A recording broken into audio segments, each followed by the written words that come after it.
The Red-Headed League and the Crimson Veil, a Sherlock Holmes Odyssey. My dearest friend, welcome to an extraordinary journey through the mist-shrouded streets of Victorian London and beyond. Tonight, I have a special treat for you, a tale so captivating, so rich in mystery and wonder, that it will transport you to realms both familiar and fantastical as you drift peacefully into slumber. This is no ordinary story, mind you. It's a Sherlock Holmes adventure unlike any other, crafted especially for you, my cherished listener. Before we embark on this grand odyssey, let me share a little secret with you. Hidden within the folds of this narrative are 12 golden keys, special phrases that, when collected, will unlock a message of profound wisdom from the great detective himself. But that's not all. As you journey with us through the winding alleys of London, the hidden passages of ancestral manors, and the very corridors of dreams, you'll discover something truly magical about yourself.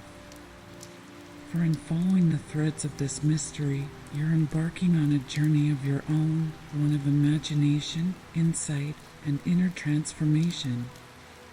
So, make yourself comfortable, my friend. Wrap yourself in your coziest blanket, rest your head on the softest pillow, and let the gentle cadence of my voice carry you away. Remember, there's no need to struggle to stay awake. Whether you drift off in 5 minutes or 50, the story will work its magic, weaving through your dreams and leaving you with a sense of wonder and renewal come morning. Are you ready to unravel the enigma of the Crimson Veil? Then let us begin our tale, a Sherlock Holmes odyssey that will challenge the very fabric of reality and dreams. The Messenger of Twilight. It was a crisp autumn evening in London, the kind where the air itself seemed charged with possibility. The gaslights flickered to life along Baker Street, casting long shadows that danced and swayed like ethereal performers. As the last rays of sunlight painted the sky in hues of lavender and gold, Dr. John Watson found himself once again climbing the 17 steps to 221 Baker Street, his footsteps echoing with a familiar rhythm that always quickened his pulse with anticipation. Watson paused at the door, his hand hovering over the knob. From within, he could hear the lilting strains of a violin, Sherlock Holmes's faithful Stradivarius, playing a melody so haunting and beautiful that it seemed to capture the very essence of the twilight hour. The good doctor closed his eyes for a moment, allowing the music to wash over him, cleansing away the cares of the day like a gentle tide. As the final notes faded into silence, Watson knocked and entered the sitting room. The scene that greeted him was one of organized chaos, so typical of his dear friend's abode. Books and papers were strewn about in what appeared to be random disarray, but which Watson knew concealed a method as precise as any of Holmes's deductions. The air was thick with the sweet aroma of pipe tobacco, mingling with the earthy scent of well-worn leather and the faintest hint of chemical experiments. And there, silhouetted against the window, stood Sherlock Holmes himself. Tall and lean, with his hawk-like profile etched in the dying light, he cut a figure both imposing and graceful. As he turned to greet his friend, his gray eyes lit up with that peculiar mix of intensity and warmth that Watson had come to cherish. "Ah, Watson," Holmes exclaimed, setting aside his violin with the care one might show a cherished child. "You've arrived at the perfect moment. I was just contemplating the curious case that has been laid before us this evening." Watson raised an eyebrow, intrigued. "A new mystery, Holmes? Do tell." Holmes gestured to an envelope on the mantelpiece, its red wax seal broken but still bearing the imprint of an ornate C. It arrived not an hour ago, carried by a most singular messenger, a young boy with hair as white as snow and eyes of two different colors. One might almost believe him a character stepped straight from the pages of a fairy tale. As Watson settled into his favorite armchair, its familiar contours embracing him like an old friend, Holmes began to pace the room. His movements were fluid, almost cat-like, each step measured and purposeful. It was a dance Watson had witnessed countless times before, the physical manifestation of Holmes's brilliant mind at work. The letter, "My dear Watson," is from one Lady Cordelia Crimson, Holmes continued, his voice taking on the rhythmic quality of a storyteller weaving his tale. She writes of a family heirloom, a necklace of rubies said to be touched by destiny itself. Each gem, she claims, holds within it a fragment of a long-forgotten prophecy.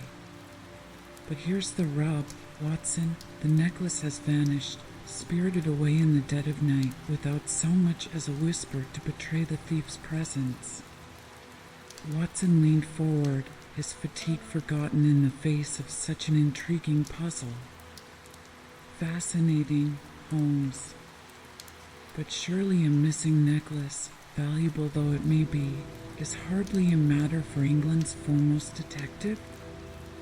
Holmes's lips quirked in that half-smile that always preceded a particularly clever observation.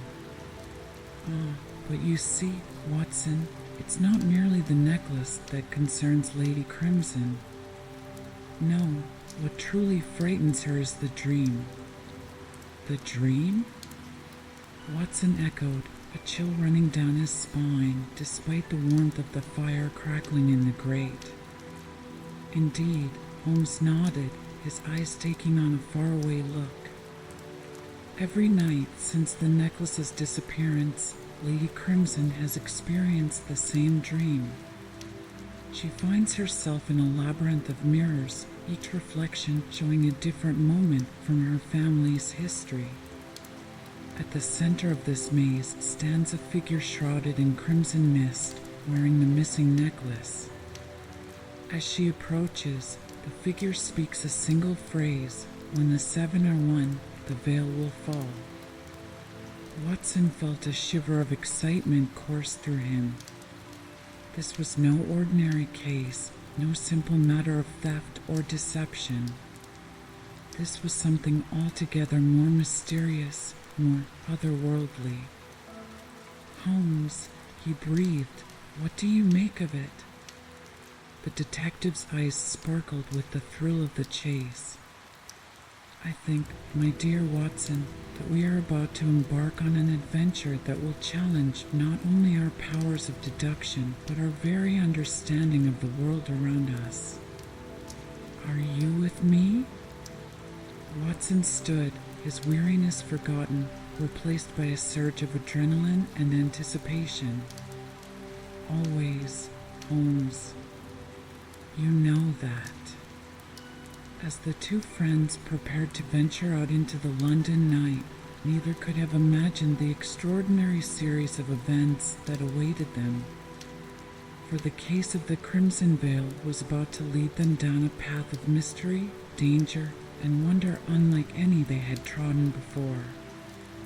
Little did they know that their first step into the cool evening air was also the first step into a labyrinth of secrets that had lain dormant for centuries, waiting for just the right minds to unravel its enigmas.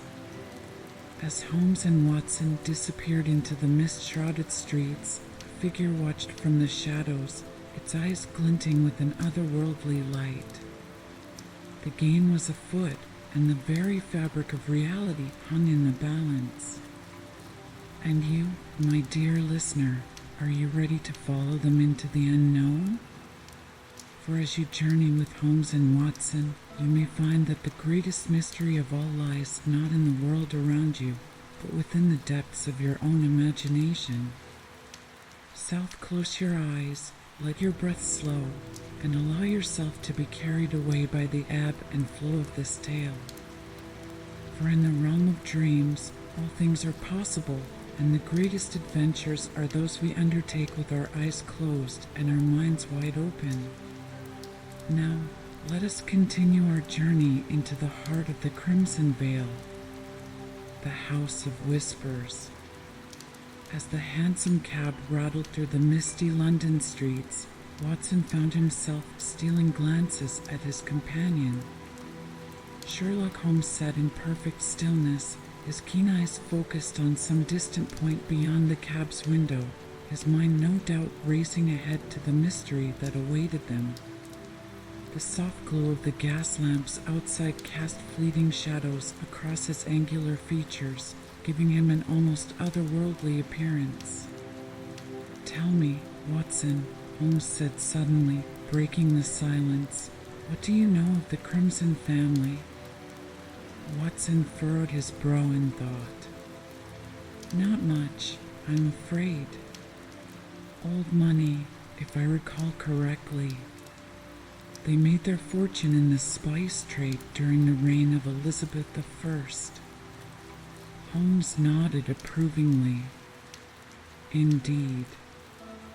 But there's more to their history than mere commerce.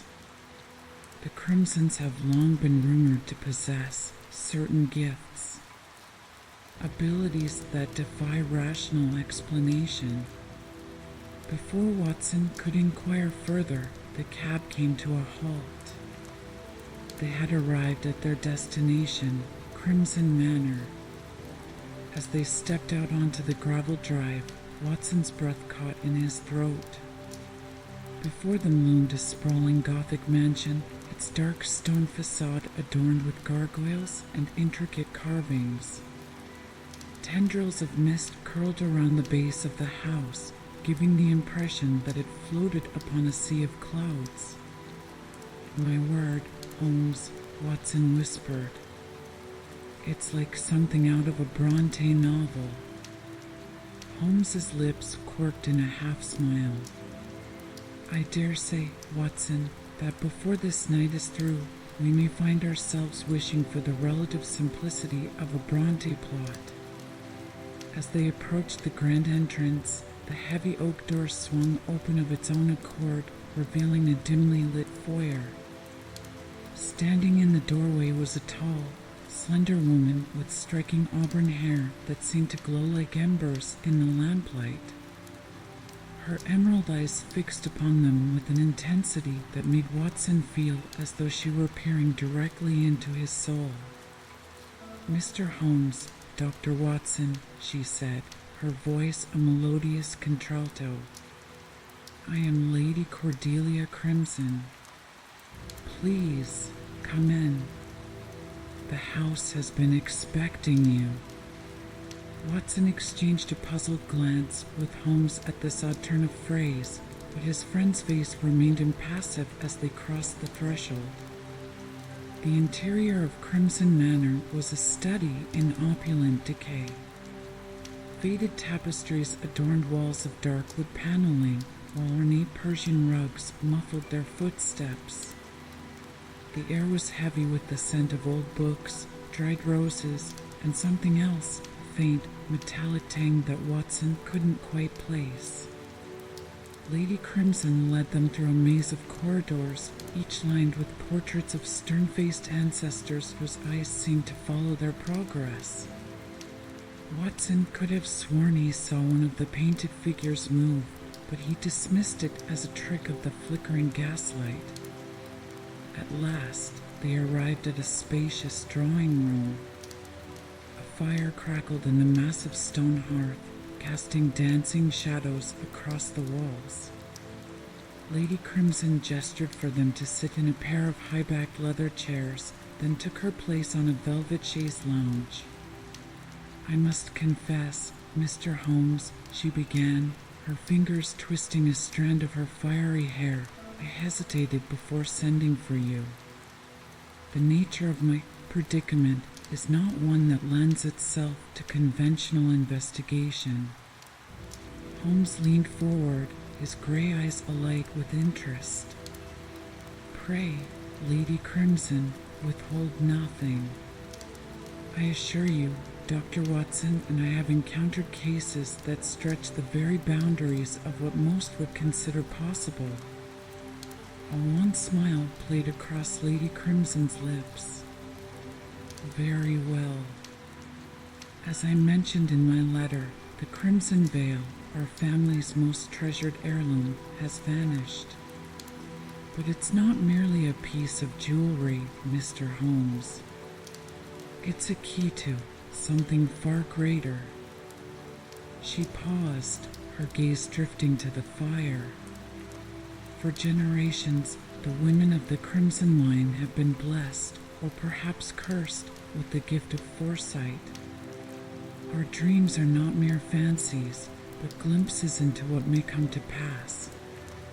The crimson veil enhances this gift, allowing its wearer to navigate the currents of time and fate. Watson felt a chill run down his spine, despite the warmth of the fire. He glanced at Holmes, expecting to see skepticism etched on his friend's face. To his surprise, the detective was nodding thoughtfully, as though Lady Crimson's fantastical tale was nothing out of the ordinary. And since the veil's disappearance, Holmes prompted, you've been plagued by a recurring dream? Lady Crimson's emerald eyes widened. Yes, exactly. How did you? A simple deduction, my lady. Pray, continue. She took a deep breath. In the dream, I find myself in an endless maze of mirrors. Each reflection shows a different moment in my family's history, triumphs, tragedies, secrets long buried. At the center stands a figure shrouded in crimson mist, wearing the veil. When I approach, it speaks. When the seven are one, the veil will fall. And then I awake, my heart pounding with the sense that something momentous is about to occur. As Lady Crimson finished her tale, a gust of wind howled through the chimney, causing the fire to flare. For a moment, Watson could have sworn he saw shapes dancing in the flames, faces contorted in anguish or ecstasy. He couldn't be sure. Holmes sat back in his chair, steepling his fingers beneath his chin. Fascinating. Lady Crimson, might we examine the place where the veil was last seen? She nodded, rising gracefully. Of course. Follow me to the Crimson Chamber. But I warn you, Mr. Holmes, the room has a will of its own. It doesn't always show visitors what they expect to see.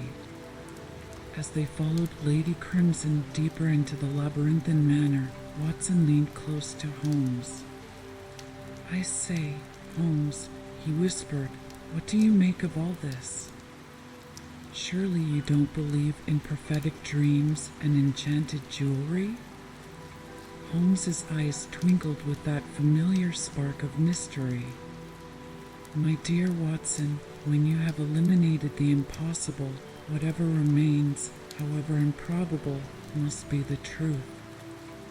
And I suspect that before this night is through, our definition of impossible may be sorely tested.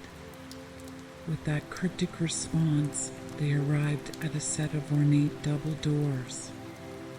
Lady Crimson placed her palm against the wood, and Watson heard the faint click of an unseen mechanism. The doors swung open, revealing a circular room bathed in a soft, pulsing crimson light. Welcome, Lady Crimson said, her voice barely above a whisper, to the heart of Crimson Manor. As they stepped into the chamber, Watson felt a curious sensation, as though he were walking into a dream. The walls were lined with mirrors of varying sizes and shapes, each reflecting the crimson light in hypnotic patterns. In the center of the room stood a pedestal of black marble, upon which rested an empty velvet cushion. The veil was here, Lady Crimson explained, gesturing to the pedestal. I came to commune with it, as I do each night, and found it gone. No locks were broken, no windows disturbed. It simply vanished. Holmes circled the pedestal slowly, his eyes darting from one mirror to the next. Watson watched in amazement as the reflection seemed to shift and change with each passing moment. In one, he caught a glimpse of a ship at sea, its sails billowing in a storm. In another, a duel fought at dawn, swords flashing in the early light. Remarkable, Holmes murmured. He turned to Lady Crimson. My lady, you mentioned that the veil contains 7 rubies. Might that be connected to the phrase in your dream? When the 7 are 1 foot? Lady Crimson's brow furrowed. I'm not sure. The veil's true nature has always been something of a mystery, even to those who wear it. As she spoke, Watson's attention was drawn to one of the larger mirrors. For a moment, he could have sworn he saw a familiar face gazing back at him, not his own reflection, but that of a young boy with mismatched eyes and hair as white as snow. Holmes, he said urgently, look there. But when Holmes turned to the mirror, it showed only their own reflections, distorted and tinged with crimson. What did you see, Watson? Holmes asked, his voice tight with excitement. Before Watson could respond, a cold wind swept through the chamber, extinguishing the crimson light and plunging them into darkness. Lady Crimson's startled gasp was drowned out by a sound like the tolling of a great bell, felt more than heard. And then, as suddenly as it had gone, the light returned. But something had changed. The empty pedestal now held a single object, a scrap of parchment curled and yellowed with age. Holmes snatched it up, his eyes scanning the faded script. Seek the dreamer at the crossroads of dusk, he read aloud. Where yesterday's shadow meets tomorrow's light. Lady Crimson paled. That's my great-grandmother's handwriting. But this parchment is new. It wasn't here a moment ago. Watson felt as though the floor were shifting beneath his feet. Holmes, he said weakly, what is happening? The detective's eyes gleamed with a fierce joy.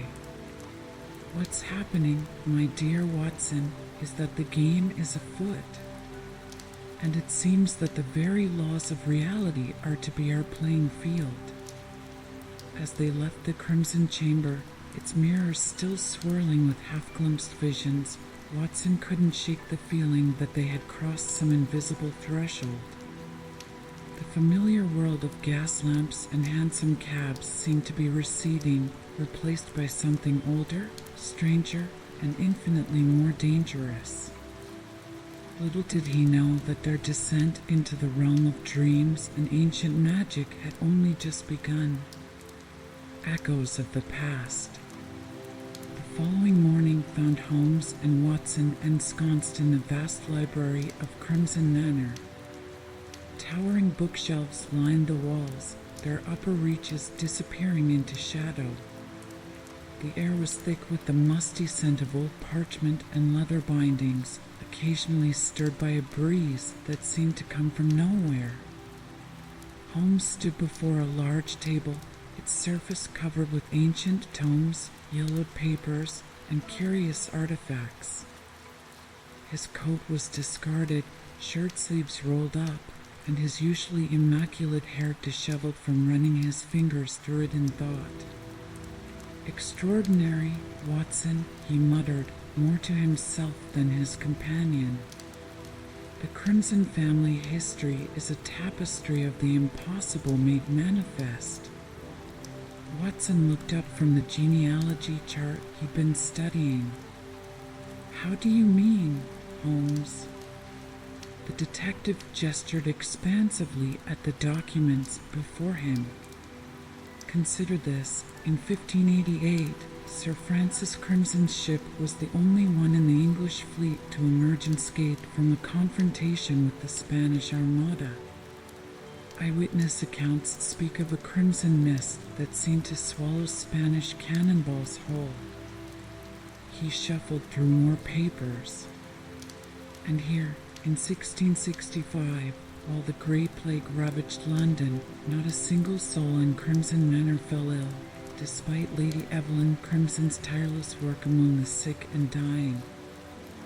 Watson frowned. Surely there must be rational explanations, Holmes. Good fortune in battle, a natural immunity to the disease. Perhaps, Holmes conceded.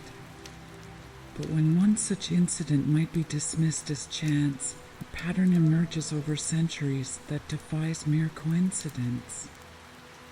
He fixed Watson with an intense gaze. Tell me, old friend, how did you sleep last night? The question caught Watson off guard. Not well, to be honest. I had the most vivid dreams. Holmes leaned forward, eyes alight with interest. Go on. Watson closed his eyes, trying to recall the fading images. I was in a grand ballroom filled with people in Elizabethan dress. They were all wearing masks, but I could see their eyes, each pair a different color, watching me. At the far end of the room stood a woman in a gown of deepest crimson, wearing a veil that seemed to shimmer and move of its own accord. He opened his eyes to find Holmes nodding thoughtfully. And as I approached her, Watson continued. She raised her hand, and I saw. 7 rubies, Holmes finished. 1 on each finger, and 3 on the back of the hand, forming a constellation. Watson gaped at him. How could you possibly know that? A wry smile played across Holmes's lips. Because, my dear Watson, I had the very same dream. Before Watson could respond, a soft cough drew their attention. Lady Cordelia stood in the library doorway, looking pale and drawn in the morning light. Gentlemen, she said, her voice barely above a whisper, there's something you need to see. She led them through the winding corridors of the manor, eventually arriving at a part of the house that felt older, the air heavy with the weight of centuries.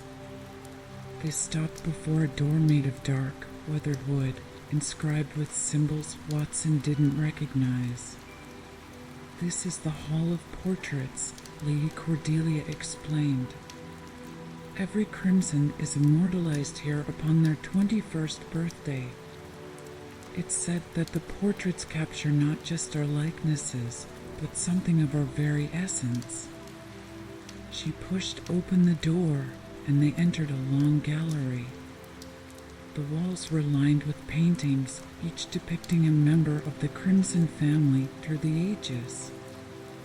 Watson was struck by the vivid, almost lifelike quality of the portraits. It was as though the subjects might step out of their frames at any moment. Good heavens, he breathed, looking closer at one of a stern-faced Tudor gentleman. Holmes, do you see? The eyes seemed to move.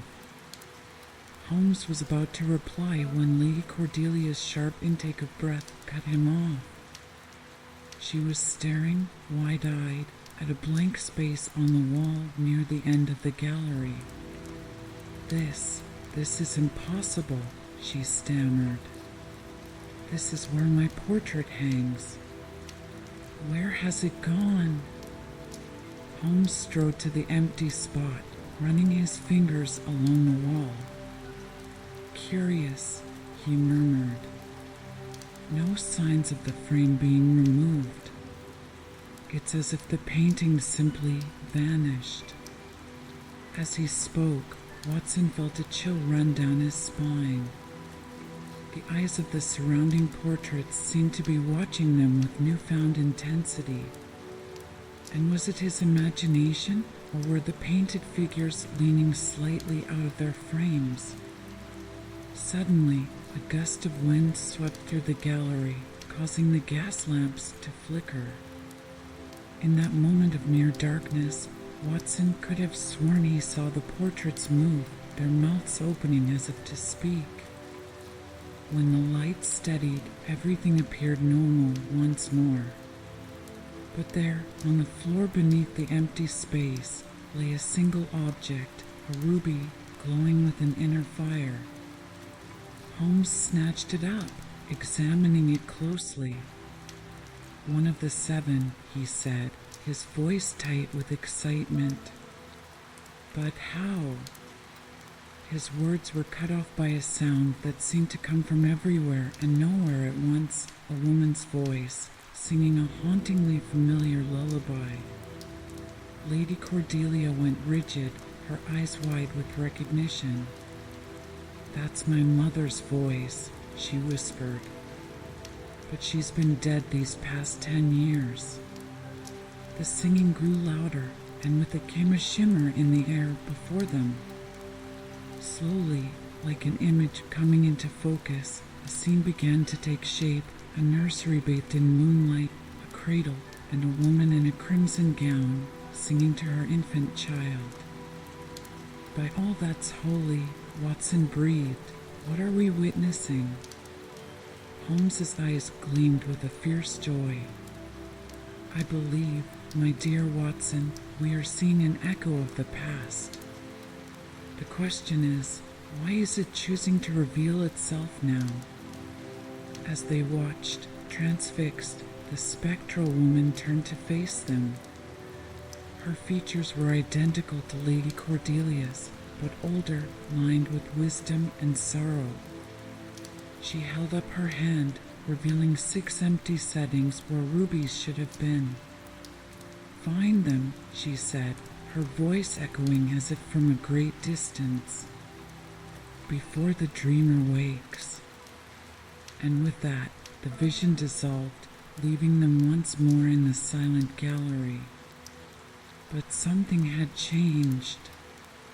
The air felt charged, as if the very walls of Crimson Manor were holding their breath in anticipation.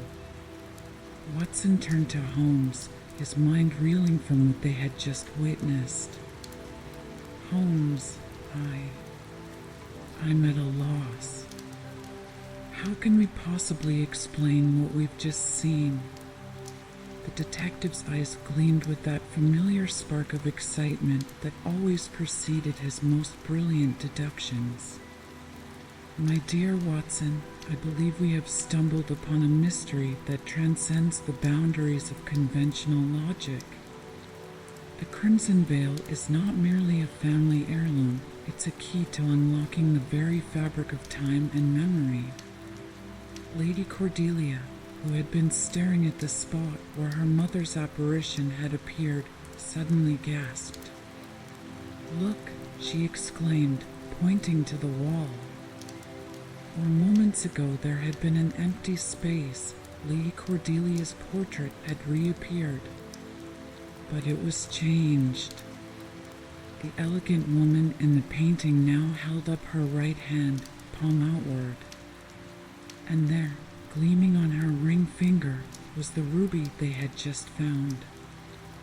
Holmes stepped closer, examining the portrait with intense scrutiny. "Fascinating," he murmured. "It seems, Lady Cordelia, that your family portraits are more than mere paintings. They're a reflection of some greater reality, one that shifts and changes as we uncover the truth. But what did my mother mean?" Lady Cordelia asked, her voice trembling. "Before the dreamer wakes." Who is the dreamer? Holmes paced the length of the gallery, his mind clearly racing. "I suspect, my lady, that we are all part of some grand dream, a confluence of past, present, and future held in delicate balance by the crimson veil. And if we don't recover the remaining rubies before this dreamer awakens." He left the thought unfinished, but the implication hung heavy in the air. Whatever forces they were dealing with, the consequences of failure would be dire indeed. "We must act quickly," Holmes declared. "Lady Cordelia, I need you to recall every detail you can about the veil's history. Watson, your dreams may be more significant than we realized. I want you to document everything you remember, no matter how trivial it may seem." As Lady Cordelia and Watson nodded their agreement, a soft chime echoed through the manor once, twice, thrice. Lady Cordelia frowned. "That's curious. The grandfather clock in the foyer only ever chimes at midnight, and it's barely past noon." Holmes's eyes lit up.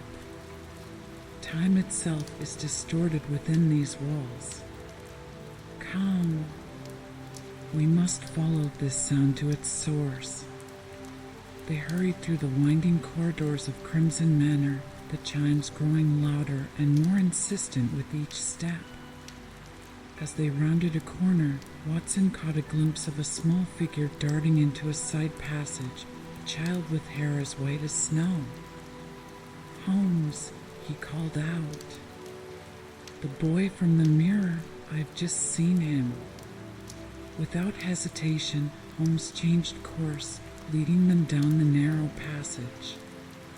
They emerged into a circular room Watson was certain hadn't existed before.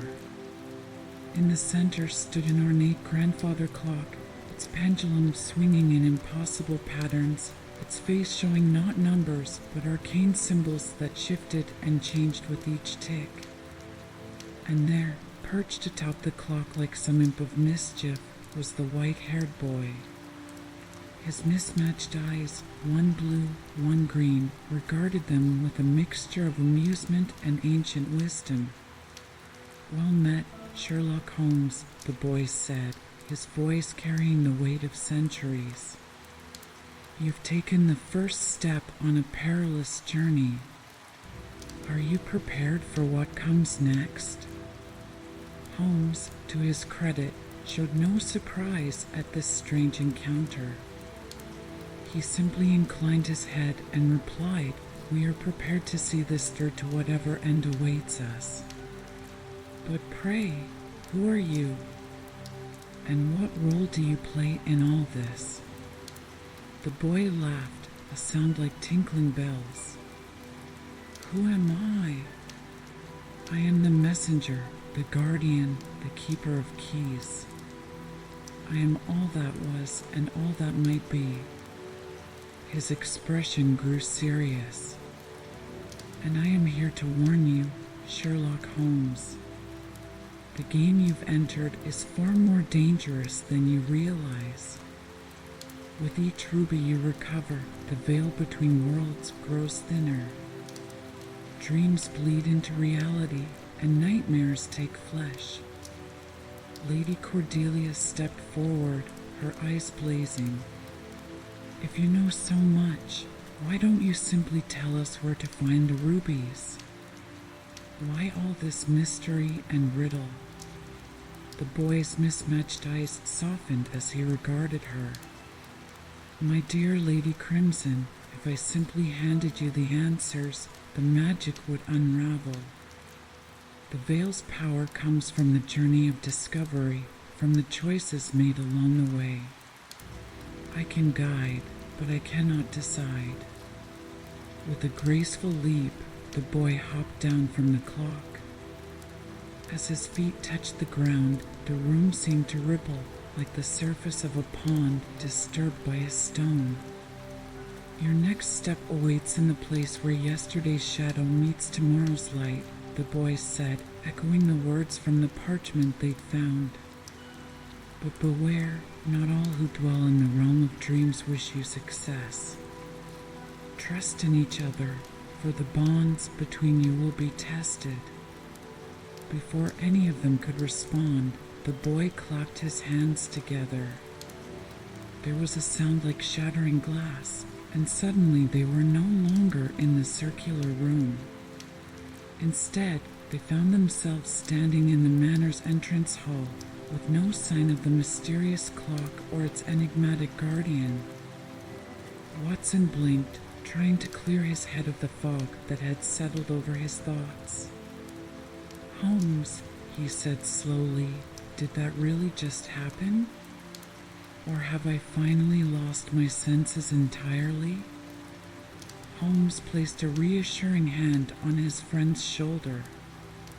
"If you've lost your senses, old friend, then we've all taken leave of ours together.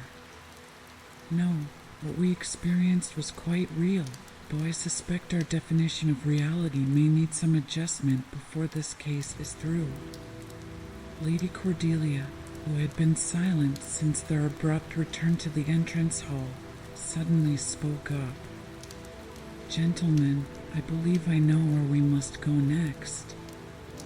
Where yesterday's shadow meets tomorrow's light, it's speaking of the crossroads of dusk, an ancient site not far from here. Legend says it's a place where the veils between worlds are thin." Holmes nodded, his eyes alight with the thrill of the chase. "Excellent deduction, Lady Cordelia. We'll set out at once. Watson, I hope you're prepared for a journey that may take us beyond the bounds of London and perhaps beyond the bounds of our own world." As they gathered their coats and made ready to leave Crimson Manor, Watson couldn't shake the feeling that they were standing on the precipice of something monumental.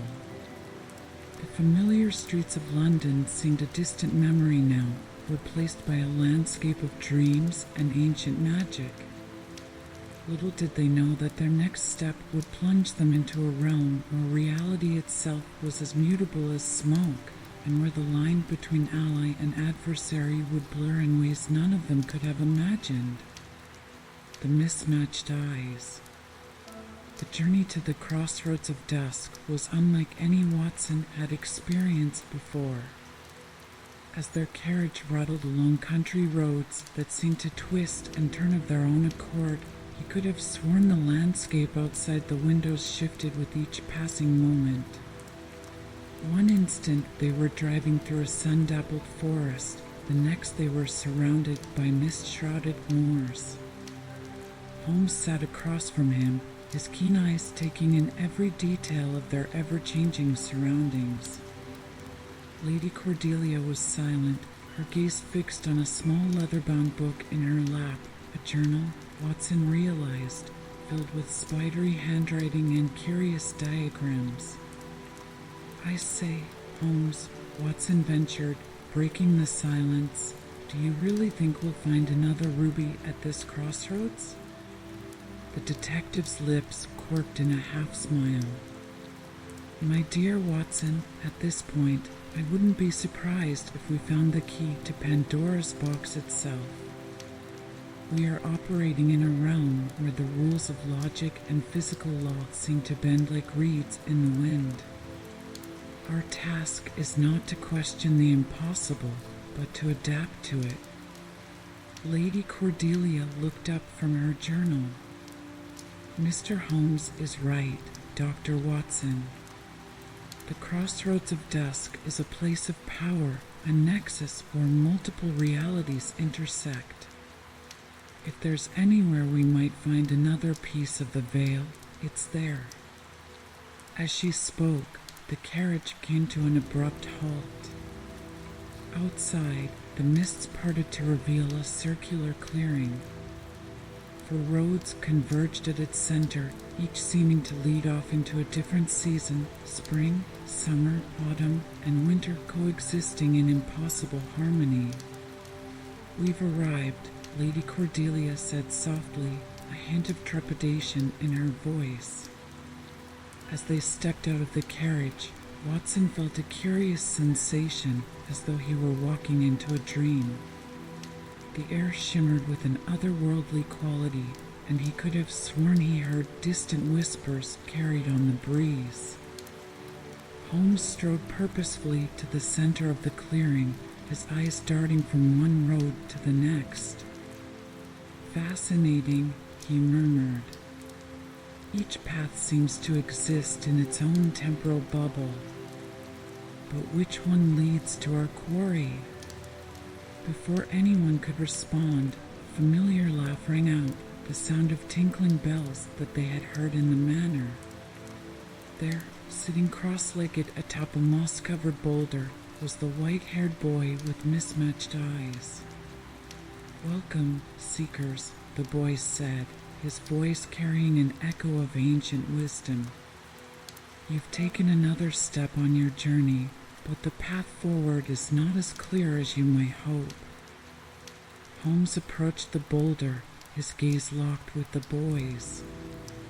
"You seem to know a great deal about our quest, young man.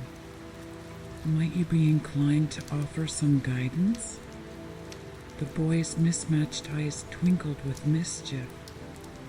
"Guidance? Perhaps. But remember, Sherlock Holmes, in the realm of dreams, nothing is given freely.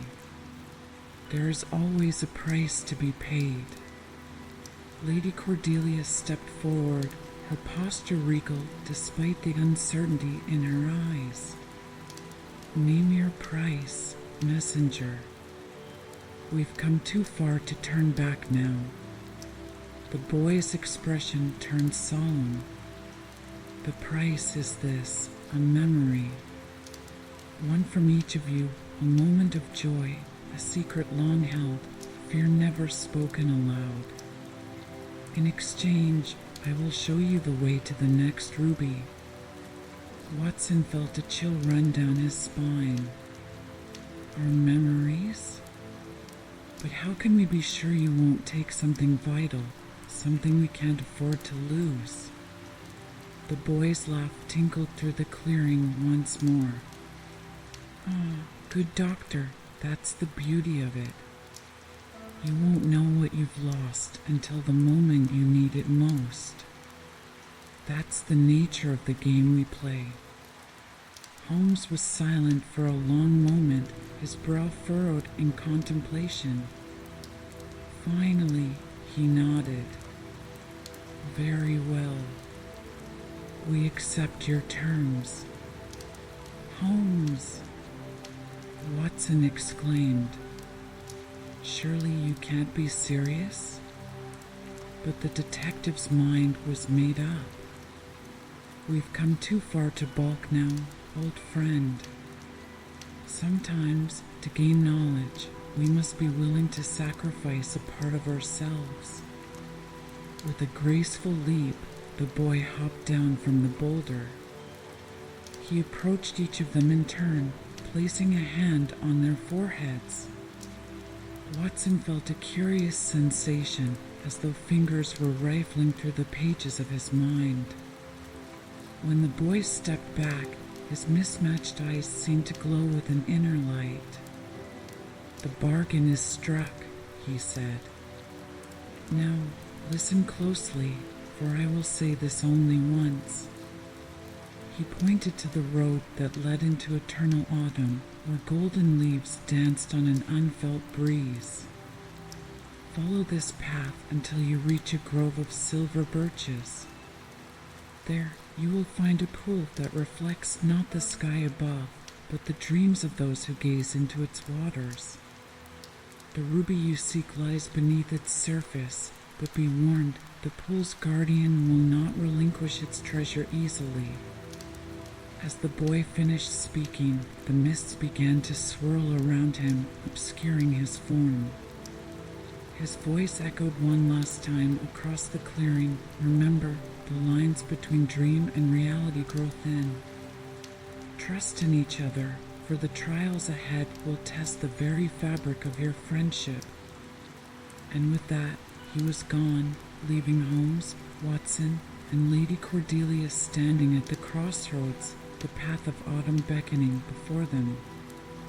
Holmes adjusted his deerstalker cap, a familiar glint of excitement in his eyes. "Well, my friends, shall we see what dreams await us?" As they set off down the leaf-strewn path, Watson couldn't shake the feeling that they had crossed a threshold from which there was no turning back. The familiar world of Baker Street and London's foggy streets seemed a lifetime away now, replaced by a landscape where dreams and nightmares walked hand in hand. Little did they know that the trials awaiting them in the grove of silver birches would challenge not only their wits and courage, but the very nature of their reality itself. As Holmes, Watson, and Lady Cordelia made their way down the autumn path, the world around them seemed to shift and change with each step.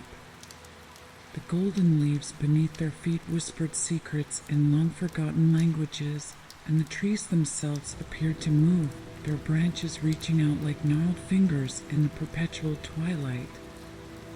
Watson found himself struggling to recall the exact details of how they had arrived at this strange place. It was as if the memory of their journey was slowly fading, like a dream upon waking. He turned to voice his concerns to Holmes, only to find his friend deep in conversation with Lady Cordelia. "My lady," Holmes was saying, his voice low and intense, "I can't help but notice that you seem uniquely attuned to the peculiarities of this realm. Might I inquire as to the extent of your, shall we say, unusual abilities?" Lady Cordelia's emerald eyes flashed in the dim light. "Mr. Holmes, there are secrets in my family that have been guarded for centuries. The Crimson women have always walked the line between worlds, between what is and what might be. But even I find myself out of my depth in this place." As they talked, Watson noticed something odd about their surroundings. The path behind them seemed to be disappearing, swallowed up by an encroaching mist. He called out to his companions, "Holmes, Lady Cordelia, I think we may have a problem." They turned to look, and Holmes's eyes narrowed as he observed the phenomenon. "It appears, my friends, that we are committed to our course. There can be no turning back now." No sooner had he spoken these words than a haunting melody drifted through the air, a lullaby that seemed at once familiar and utterly alien. Lady Cordelia gasped, her hand flying to her throat. "That song," she whispered, "my mother used to sing it to me when I was a child. But how can it be here?" The music grew louder, and with it came a shimmering in the air before them. Slowly, like an image coming into focus, they saw the grove of silver birches materialize in the distance. At its center gleamed a pool, its surface as still and reflective as a mirror. As they approached the grove, Watson felt a curious sensation, as though unseen eyes were watching their every move. The silver bark of the birches seemed to pulse with an inner light, and their leaves whispered in a wind that none of them could feel. Holmes, ever the rational mind even in this irrational place, approached the pool's edge with caution. "Remember what the boy said," he warned. "This pool reflects not the sky, but the dreams of those who gaze into it. We must be prepared for anything." Lady Cordelia joined him at the water's edge, her reflection shimmering and shifting in ways that defied natural law. "The ruby is supposed to be beneath the surface," she said, her voice tight with anticipation. "But how are we to retrieve it?" Before anyone could answer, the surface of the pool began to ripple. the reflection of Lady Cordelia distorted, transforming into the image of a woman who could only be her mother, the same spectral figure they had seen in the portrait gallery. "Cordelia, my darling," the reflection spoke, its voice echoing as if from a great distance. "You've come so far, but the greatest trial is yet to come. To claim the ruby, one of you must enter the pool, but beware, for the waters of dreams can drown the unwary in their own deepest desires and darkest fears."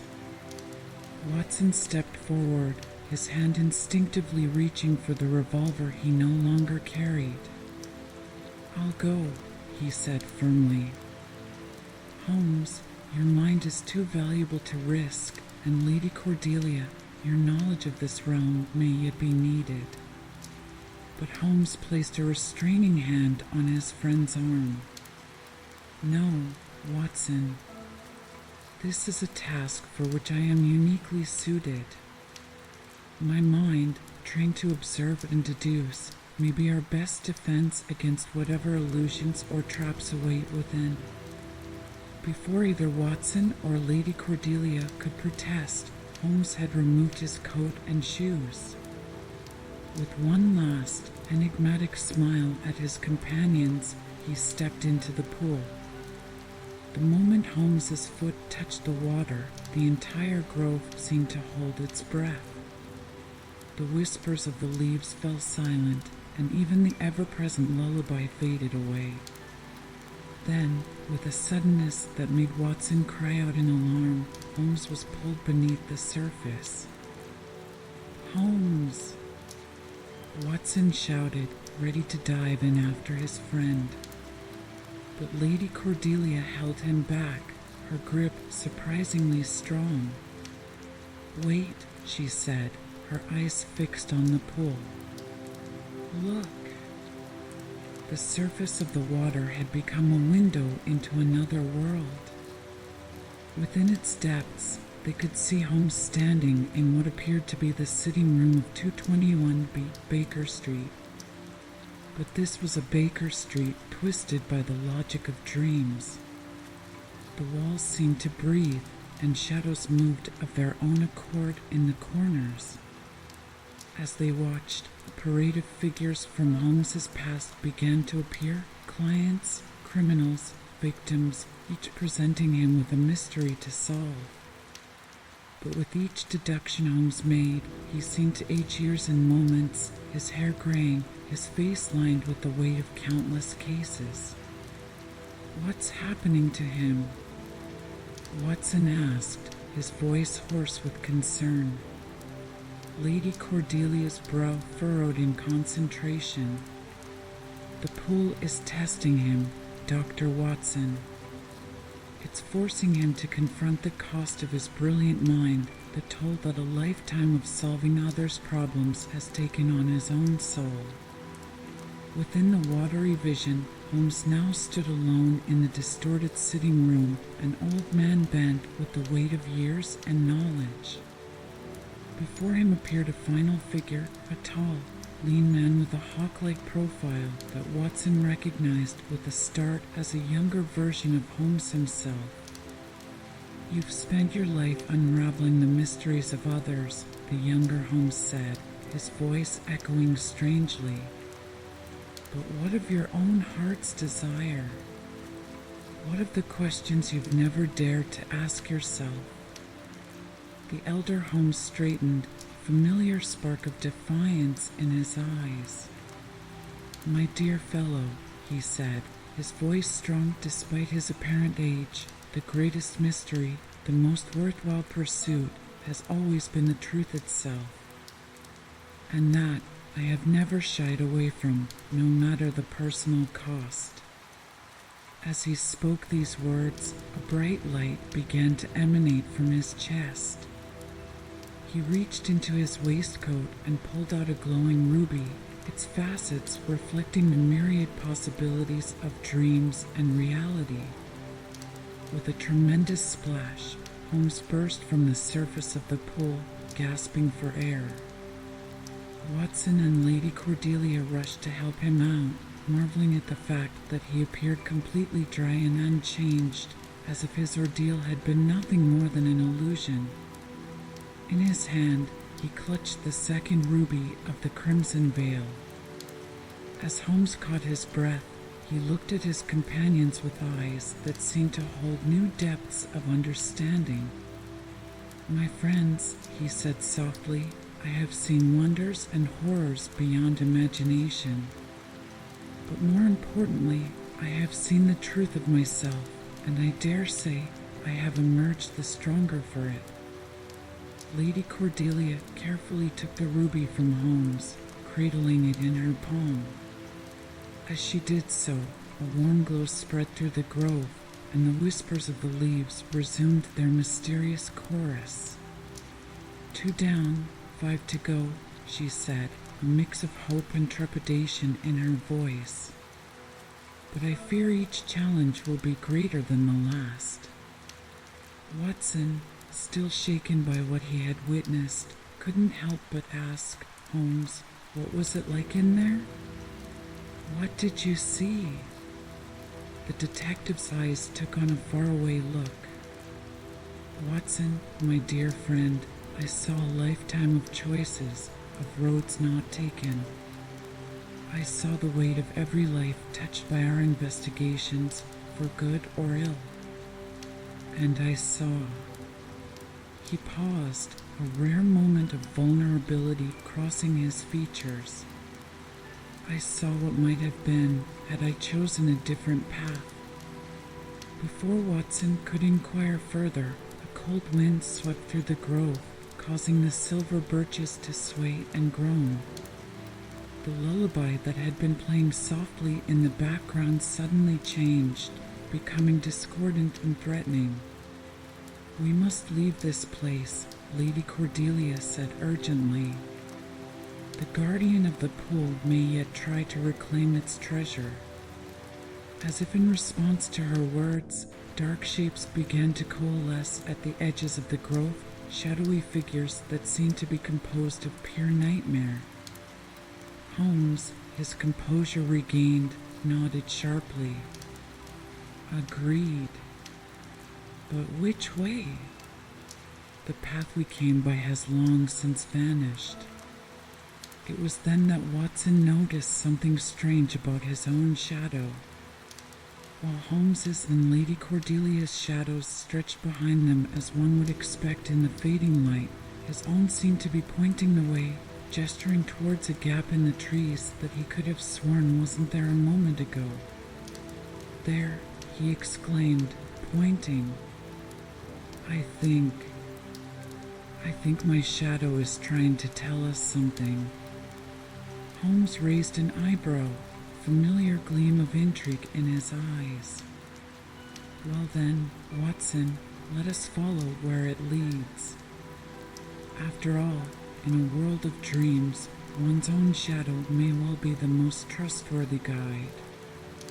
As they plunged into the new path, the shadows behind them surged forward, their unearthly shrieks echoing through the eternal autumn.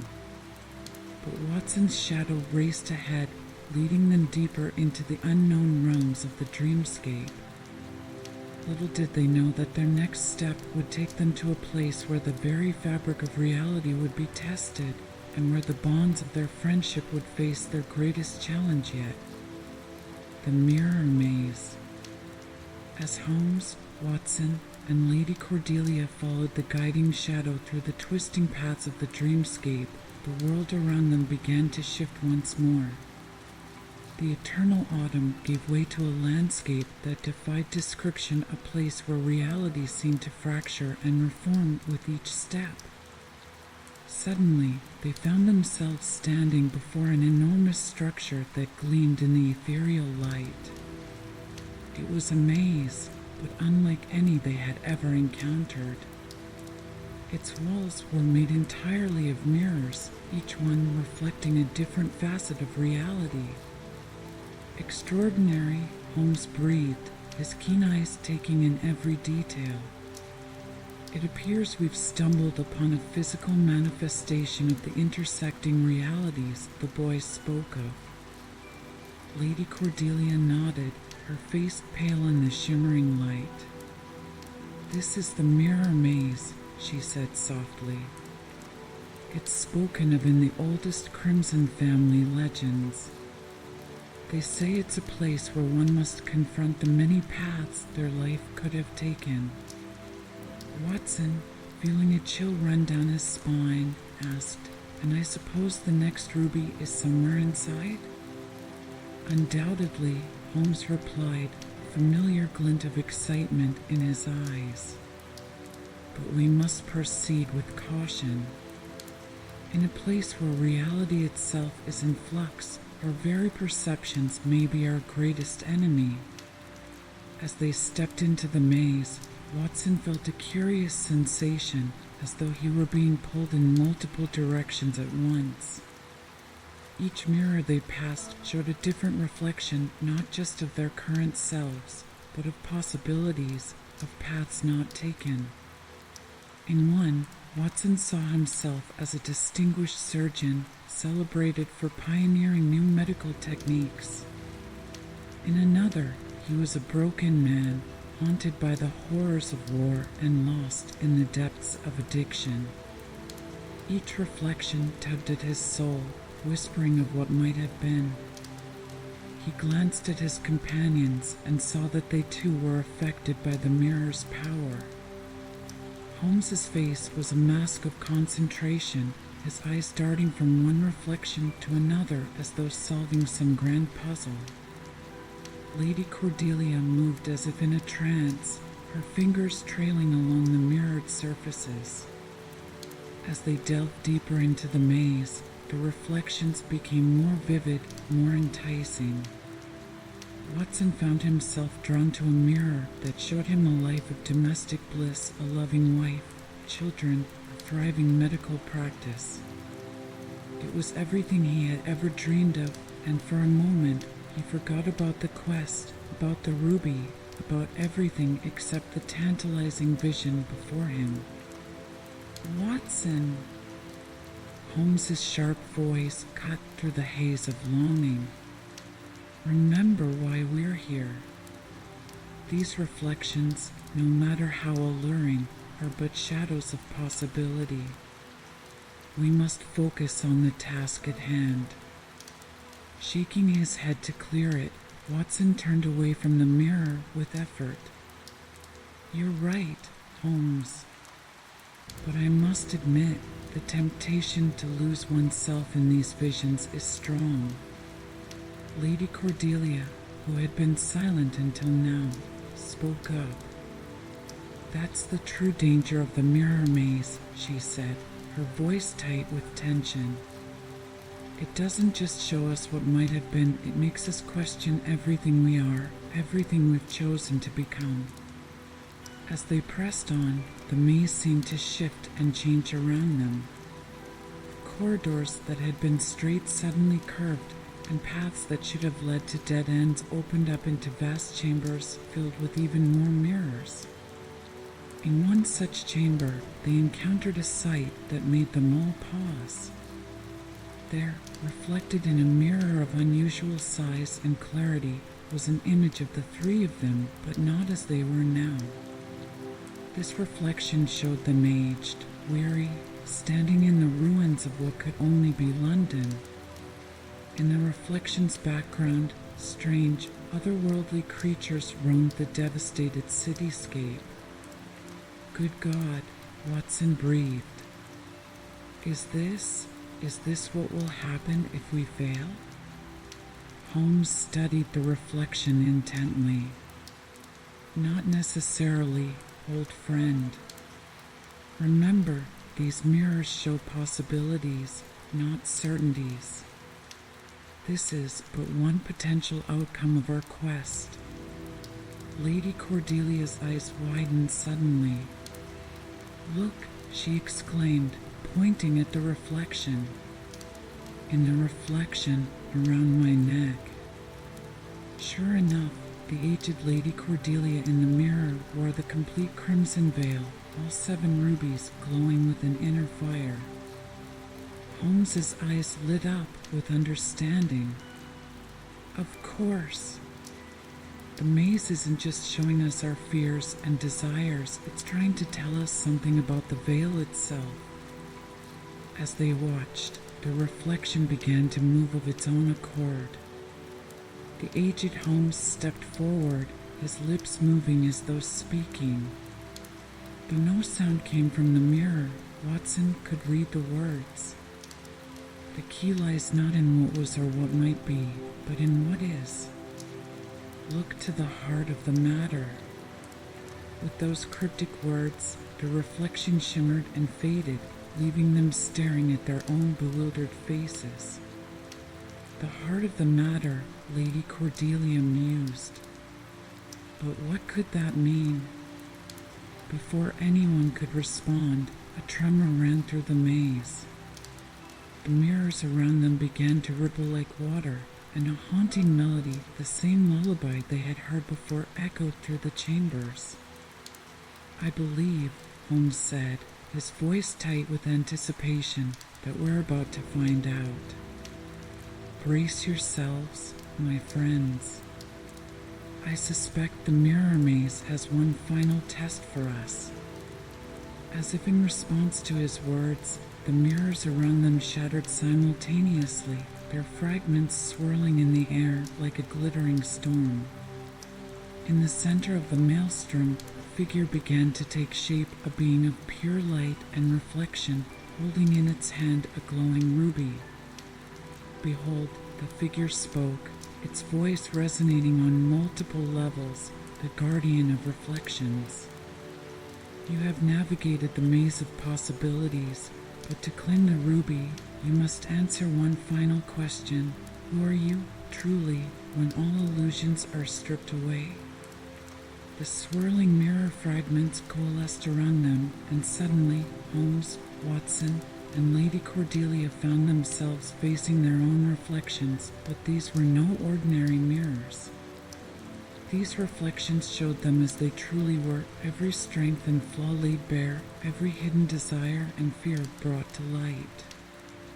As they stood there, confronted with the unvarnished truth of their own souls, the guardian's voice echoed once more. Choose wisely, seekers. For in the realm of dreams and reflections, it is not the path you've walked, but the essence of who you are that will light the way forward. Watson felt a moment of panic. How could they possibly answer such a profound question? But as he looked at his own reflection, stripped of all pretense and illusion, he began to understand. This was not a test of knowledge or even of courage, but of self-awareness and acceptance. With a shared glance of understanding, Holmes, Watson, and Lady Cordelia stepped forward to face their true selves and claim the next piece of the crimson veil, the Crimson Spectre. As Holmes, Watson, and Lady Cordelia stepped forward to face their true reflections, a curious thing happened. The swirling mirror fragments coalesced once more, forming a shimmering doorway. Through it, they could see the familiar streets of London, but a London tinged with an otherworldly glow. Well, said Holmes, his voice steady despite the wonder in his eyes, it seems our journey takes us back to familiar ground. Shall we, my friends? With a shared nod of determination, the trio stepped through the doorway. As they did, Watson felt a curious sensation, as though he were stepping out of one dream and into another. The cobblestones beneath their feet seemed to pulse with an inner light, and the fog that wreathed the buildings moved in impossible patterns. I say, Holmes, Watson began, but his words died in his throat as he caught sight of a figure standing at the end of the street. It was a tall, lean silhouette wreathed in a mist of deepest crimson. As they watched, it turned and began to walk away, its movements fluid and unnatural. The Crimson Spectre, Lady Cordelia whispered, her voice tight with a mixture of awe and fear. It's said to appear when the veil between worlds is at its thinnest. We must follow it. And so began a chase through a London that was at once familiar and utterly alien. The Crimson Spectre led them down winding alleys and across fog-shrouded bridges, always staying just out of reach. As they ran, Watson noticed that the city seemed to be changing around them. Buildings shifted and morphed, taking on aspects of different eras. One moment they were running past Victorian shop fronts, the next they were dodging between gleaming skyscrapers of glass and steel. Holmes, Watson panted as they paused to catch their breath. What do you make of all this? The detective's eyes gleamed with excitement. It's as though we're seeing all possible versions of London at once, Watson. The past, the present, the future all overlaid upon one another. Fascinating. Lady Cordelia, her auburn hair wild from their run, pointed ahead. Look. The spectre, it's entering St. Paul's Cathedral. As they approached the grand cathedral, Watson gasped in awe. The building before them was an impossible fusion of architectural styles that only knew so well blended seamlessly with soaring Gothic spires and futuristic arches of shimmering energy. Inside, the cathedral was even more wondrous. The nave stretched on far longer than should have been possible, and the ceiling above was a swirling cosmos of stars and nebulae. At the far end, standing before the altar, was the Crimson Spectre. As they drew closer, the figure turned to face them. Its features were indistinct, as though viewed through a veil of blood-red mist, but Watson could have sworn he saw a flicker of familiarity in its stance. "Welcome, seekers," the spectre spoke, its voice echoing with otherworldly resonance. "You have followed where others have faltered. But are you prepared for what comes next?" Holmes stepped forward, his keen gaze fixed on the ethereal figure. "We are prepared for whatever challenges lie ahead. But pray, tell us, what is your role in all this?" The spectre's form rippled, and for a moment, Watson thought he saw the outline of a woman within the crimson mist. "I am the guardian of secrets long forgotten," it said. "The keeper of truths that span the ages. And I am here to offer you a choice." With a gesture, the spectre conjured 3 shimmering pathways, each leading off into a different section of the cathedral.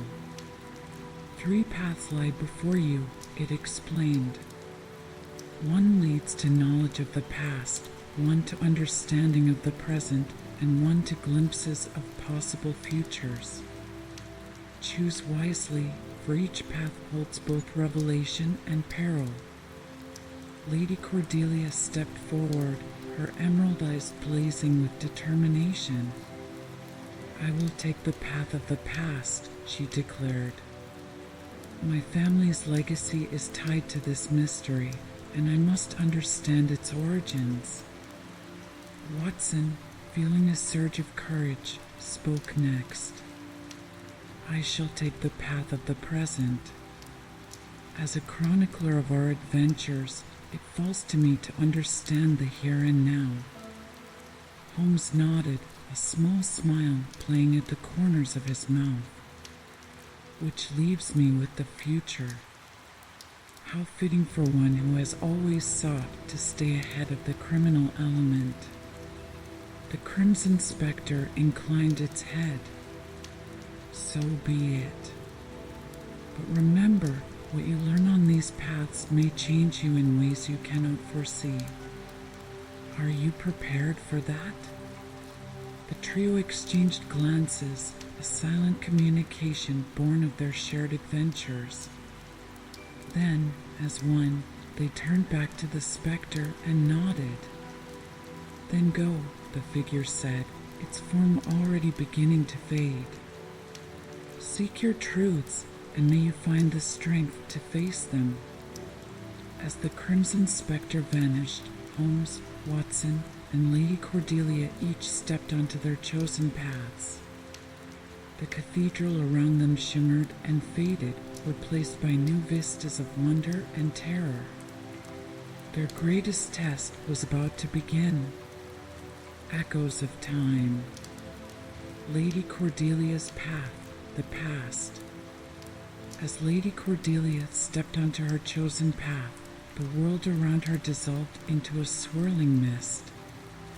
When it cleared, she found herself standing in a torchlit chamber that she recognized from the deepest vaults of Crimson Manor.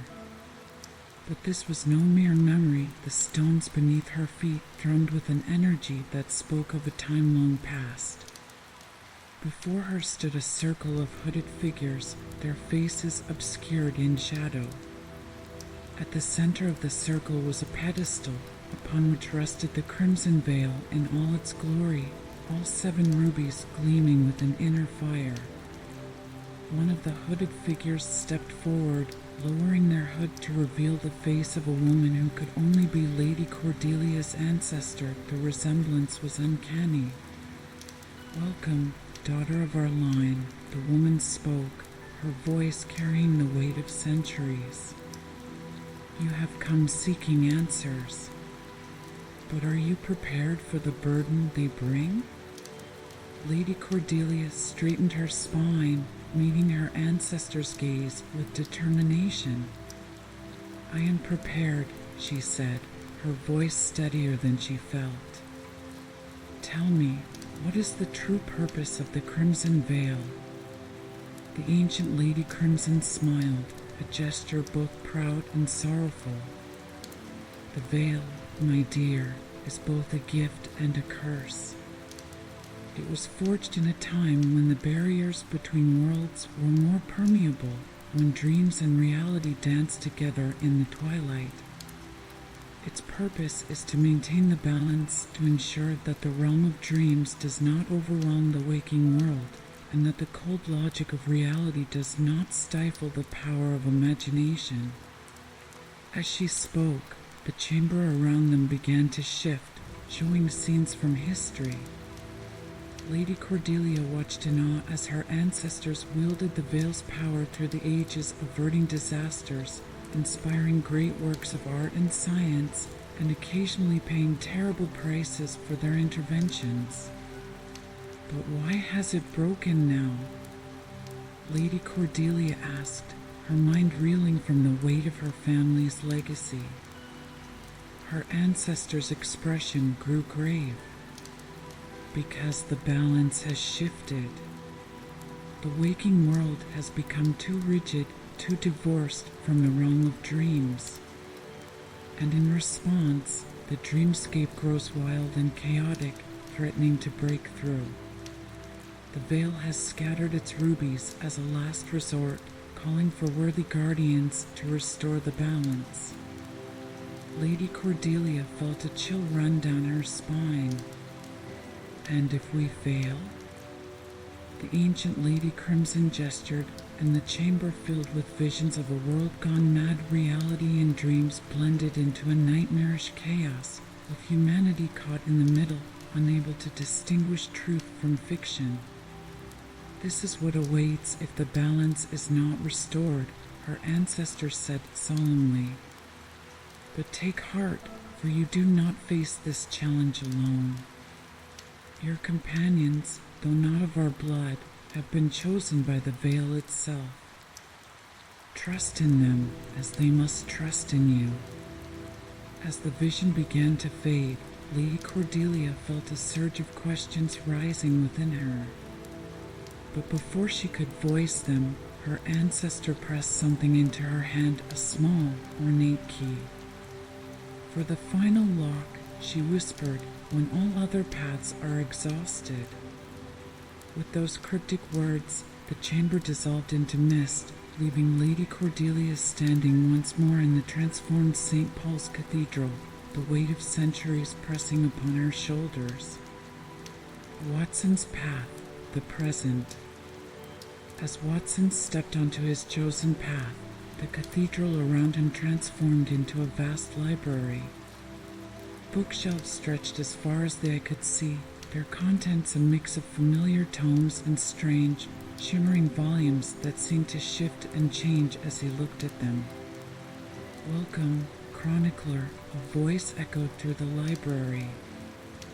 Watson turned to see a figure composed entirely of flowing text, its form rippling and changing as different words came to the fore.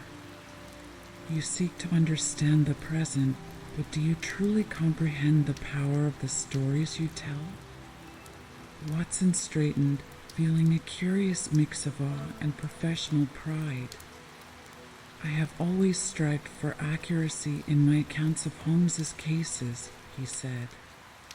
The figure's form rippled with what might have been laughter. "Accuracy?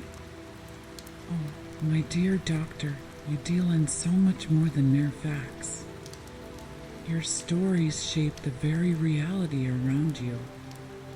With a gesture, the figure conjured images in the air, scenes from Watson's published accounts of their adventures. But as Watson watched, he saw how these stories had taken on a life of their own. He saw readers inspired to pursue justice, to hone their powers of observation, to believe in the triumph of reason over chaos. "Your words, Doctor," the figure continued, "have power beyond your imagining. They bridge the gap between the rational world Holmes inhabits and the realm of dreams and imagination. In doing so, you have been unconsciously working to maintain the very balance the Crimson Veil was created to protect." Watson's mind reeled at the implications. "But surely," he protested, "they're just stories. Entertaining accounts of real events, nothing more." The figure's form shifted again, taking on an aspect that reminded Watson eerily of his own reflection. Are they the threads that bind reality and dreams together? Consider carefully, chronicler. The power you wield with your pen may be the key to resolving the crisis you now face. As the figure spoke, the library around them began to fill with a soft, pulsing light. The books on the shelves started to glow, and Watson realized with a start that he could hear whispers coming from them, the voices of countless readers, their imaginations fired by the tales he had told. "Your task," the figure said, its voice growing fainter as the library began to fade around them, "is to write the story that will restore the balance. But beware, for in this realm, the line between recording events and shaping them is perilously thin." Before Watson could ask for clarification, he found himself back in the transformed cathedral, a pen and a blank journal clutched in his hands. The weight of the task before him pressed down, both exhilarating and terrifying in its magnitude. Holmes's path, the future. As Sherlock Holmes stepped onto the path of the future, the world around him exploded into a dizzying array of possibilities. He found himself standing in a vast, circular chamber, its walls composed entirely of shimmering portals, each showing a different potential future. "Ah, the great detective," a voice echoed through the chamber. Holmes turned to see a figure that seemed to flicker and shift between different forms, sometimes male, sometimes female, sometimes neither and both, ever seeking to stay one step ahead. But are you prepared for the myriad futures that await? Holmes's keen eyes darted from one portal to the next, his mind already working to categorize and analyze the flood of information. "I have always maintained that one must eliminate the impossible," he said carefully. "What remains, however improbable, must be the truth." The figure's laugh was like the chiming of crystal. Oh, but my dear Holmes, in the realm of possible futures, nothing is truly impossible. Observe. With a gesture, the figure brought one of the portals to the forefront. Holmes watched, fascinated, as he saw a version of London where steam-powered automatons walked the streets alongside humans.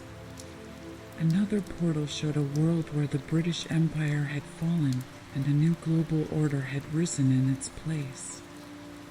Yet another displayed a future so alien and incomprehensible that even Holmes's formidable intellect struggled to make sense of it. You see, the figure continued, the future is not a single, fixed point, but a web of possibilities. Each choice, each action, sends ripples through time, shaping what is to come.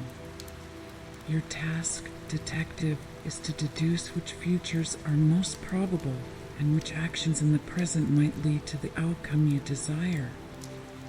Holmes felt a familiar thrill of intellectual challenge, but tempered with a new sense of weight and responsibility. And how am I to make such monumental decisions? He asked. Surely the consequences of any choice would be far-reaching beyond my ability to predict. The figure's form settled briefly into a shape that reminded Holmes of his brother Mycroft. You must do as you have always done, Sherlock Holmes. Observe. Deduce. Eliminate the impossible. But now, you must also learn to embrace the improbable. For in the confluence of logic and dreams lies the path to restoring the balance.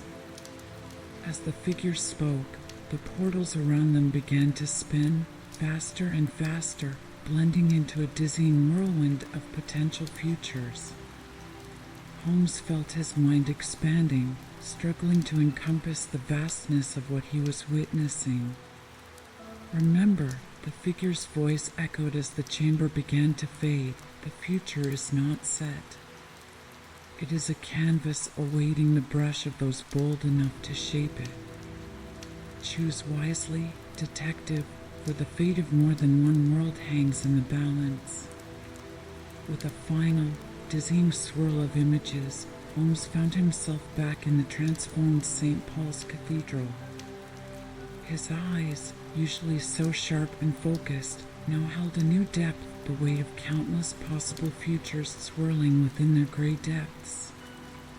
As Lady Cordelia, Watson, and Holmes reunited in the cathedral's nave, each bore the marks of their journeys etched upon their faces.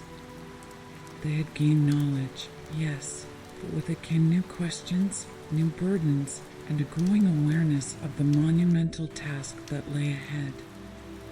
The Crimson Spectre materialized before them once more, its form somehow more substantial than before.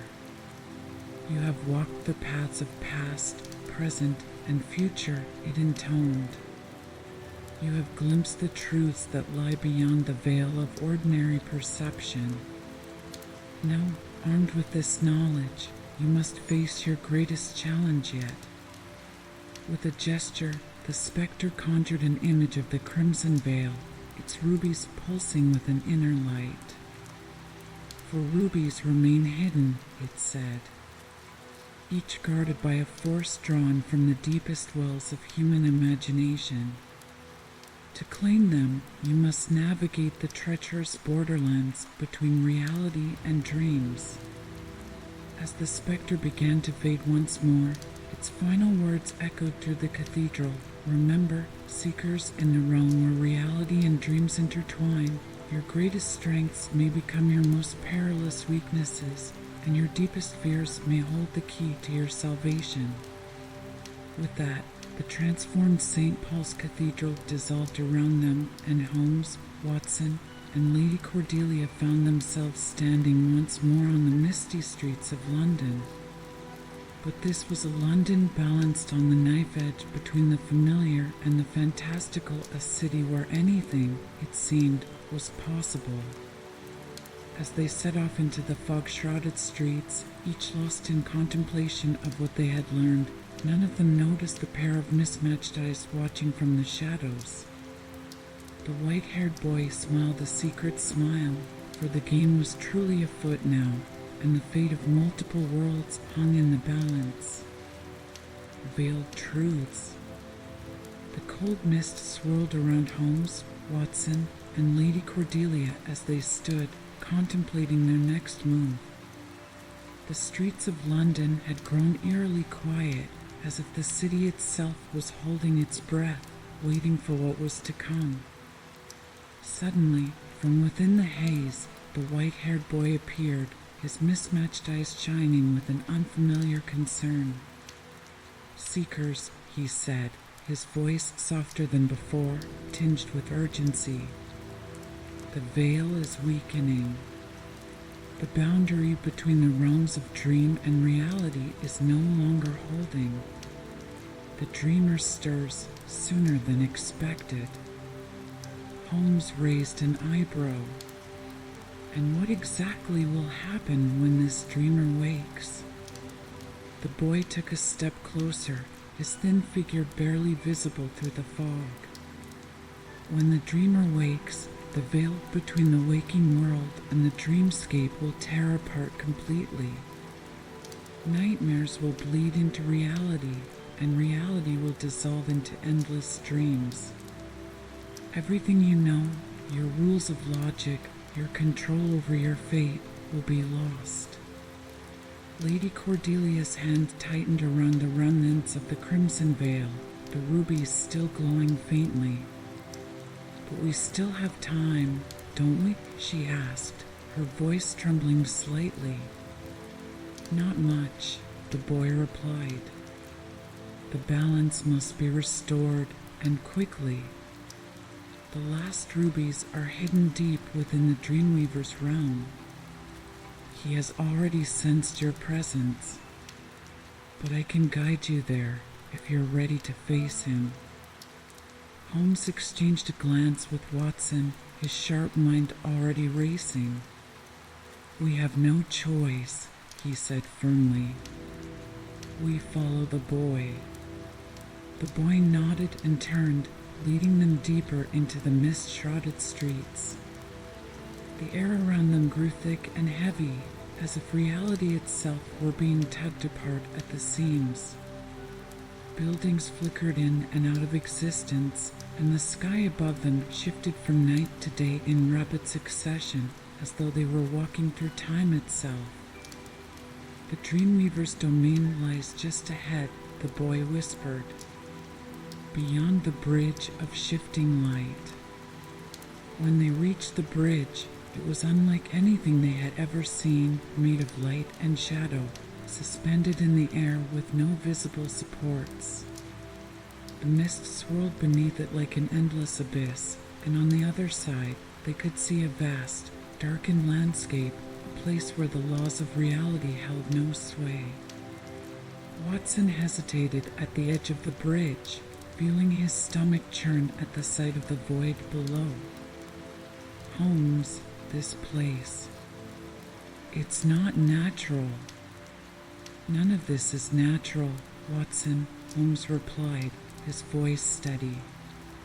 "But we must go forward." They stepped onto the bridge, the light beneath their feet flickering and pulsing with each step. The boy walked ahead, his figure barely a silhouette in the strange glow. "The Dreamweaver waits for you," the boy called back, his voice echoing unnaturally. "He controls everything here, including your fears. Be prepared." As they crossed the bridge, the landscape on the other side began to shift, shapes and forms twisting into strange, impossible configurations.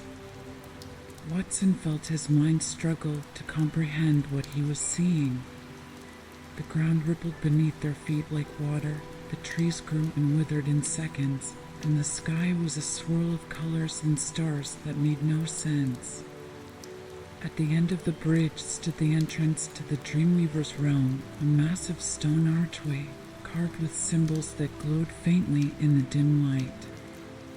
The boy stopped at the archway, his mismatched eyes meeting Holmes. "I can go no further," he said quietly. "Beyond this point, only you can face him."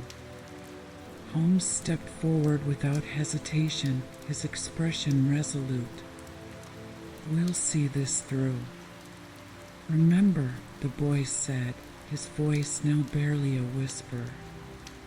"The Dreamweaver is not bound by the same rules as you are. To defeat him, you must be willing to sacrifice more than you expect."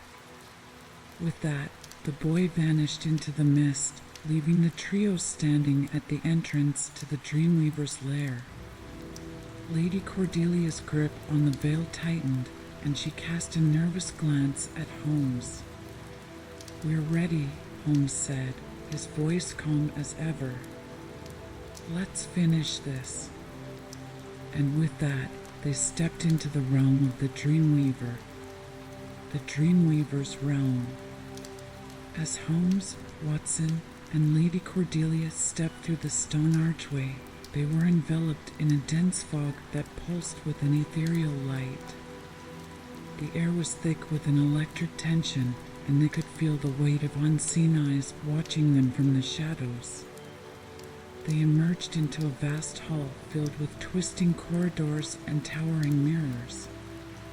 Each mirror shimmered with a life of its own, reflecting not only their images, but also swirling visions of their past, present, and future. "Stay together," Holmes instructed, his voice steady as he surveyed their surroundings. "The Dreamweaver is a master of illusion. We cannot afford to lose one another." But as they ventured deeper into the realm, the mirrors began to pulse and hum, drawing Watson's attention.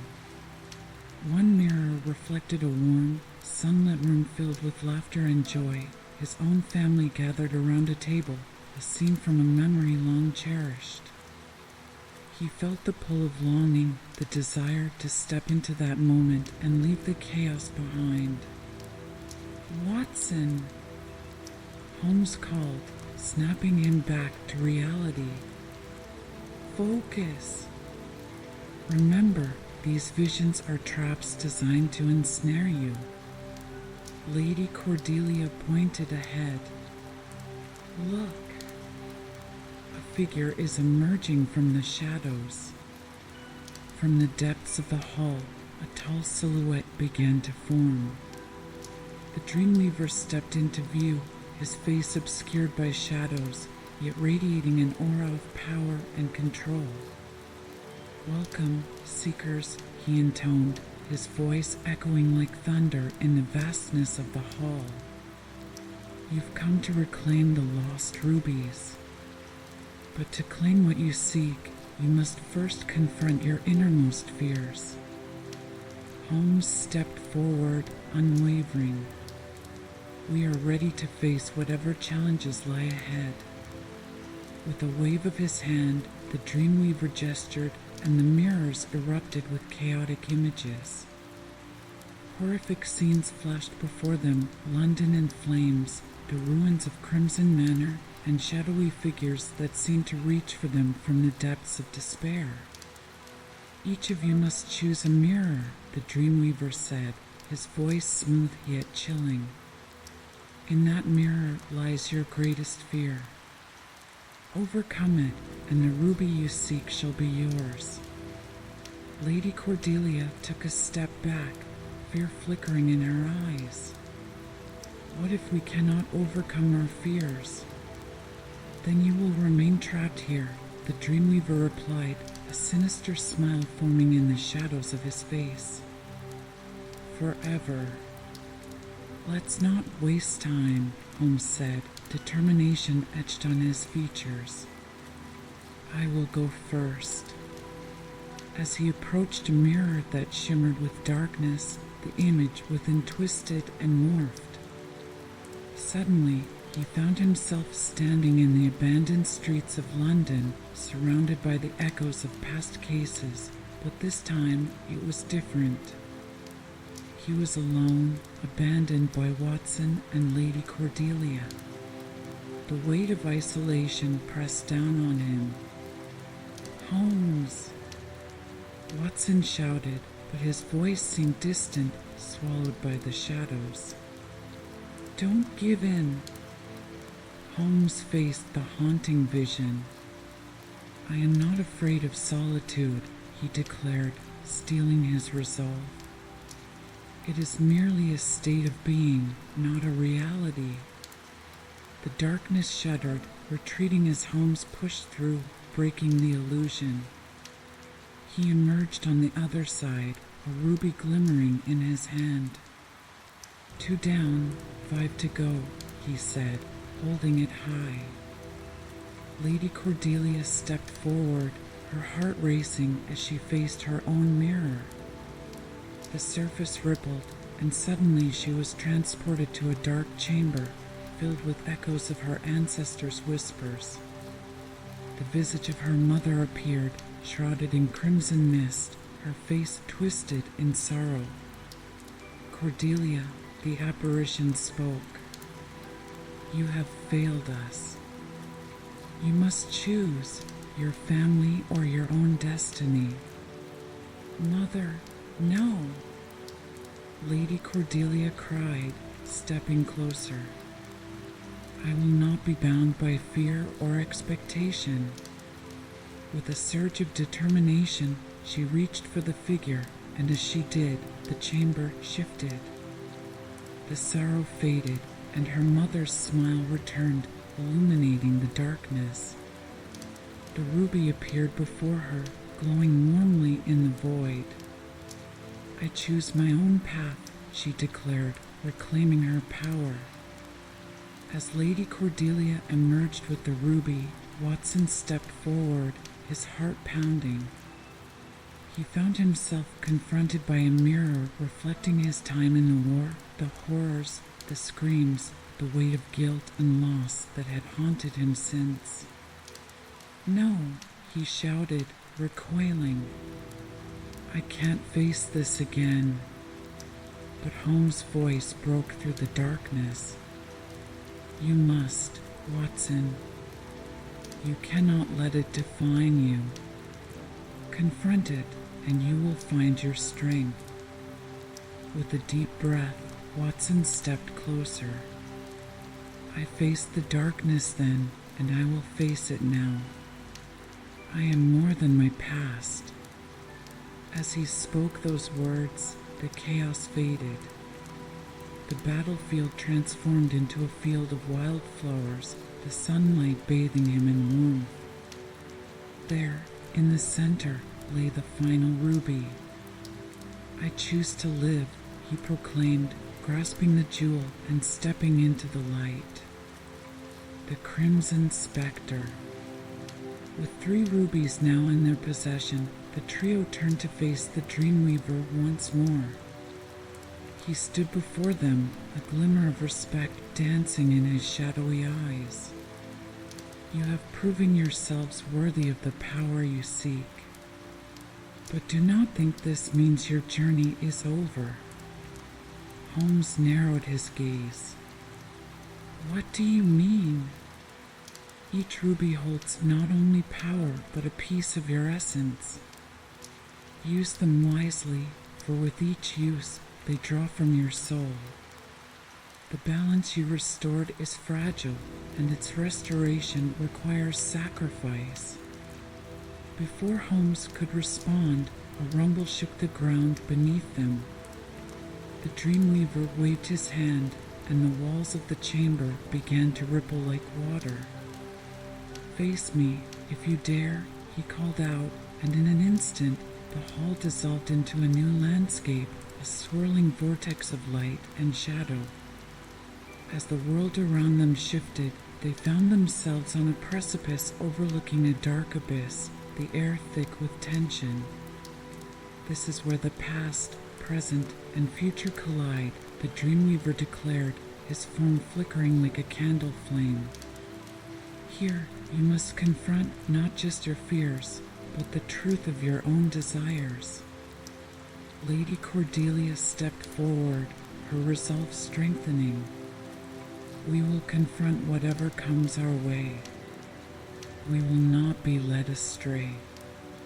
Suddenly, the Crimson Spectre emerged from the shadows, a ghostly figure shrouded in mist.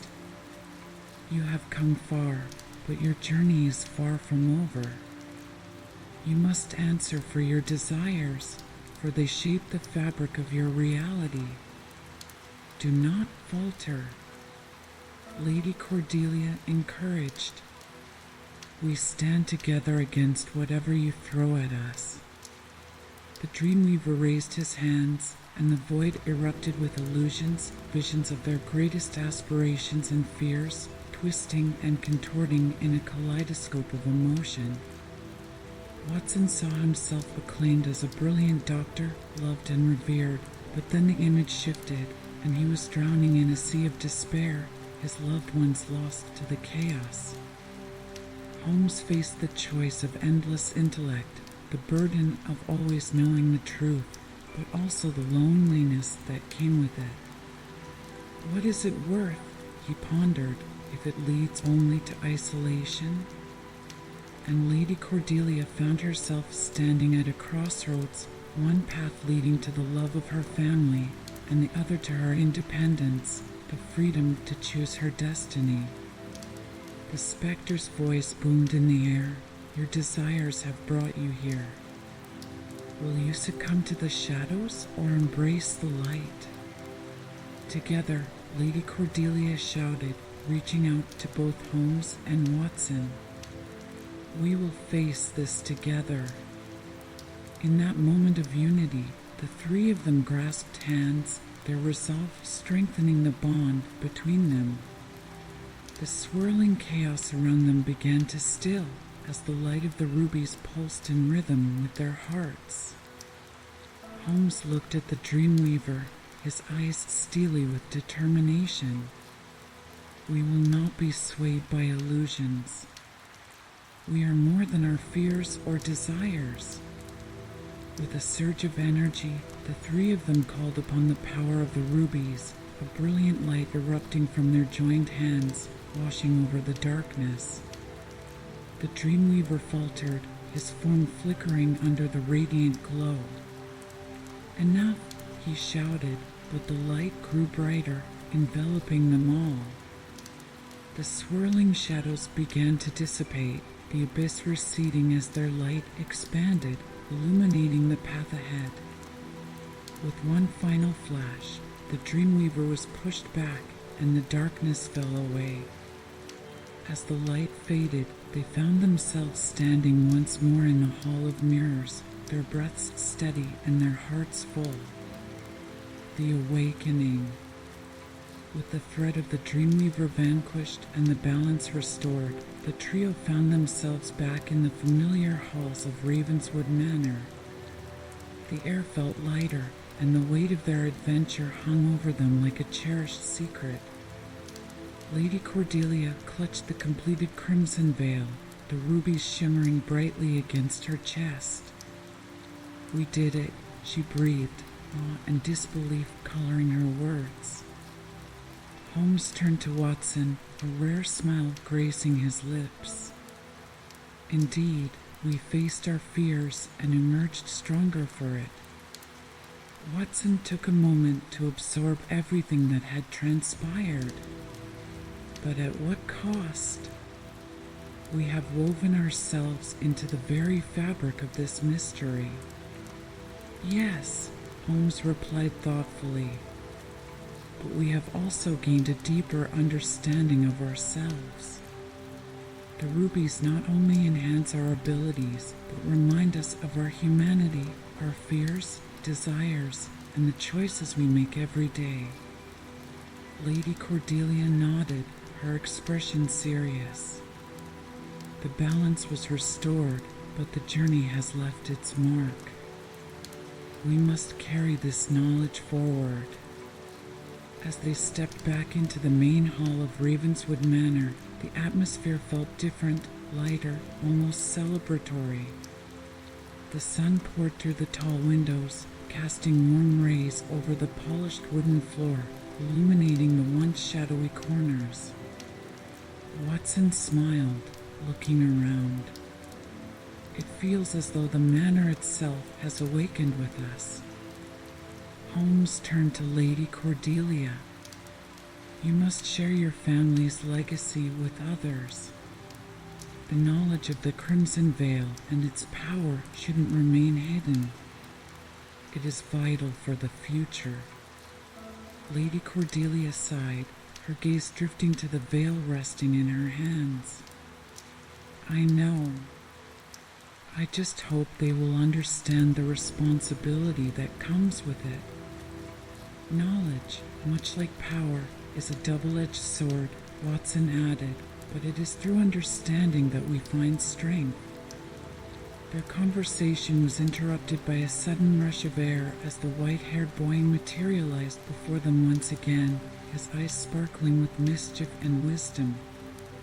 You did well, seekers. The balance has been restored, but the journey of understanding has only just begun. Holmes regarded the boy, a knowing smile on his face. You've been a guide through our trials, but I sense you were more than just a messenger. The boy's expression softened.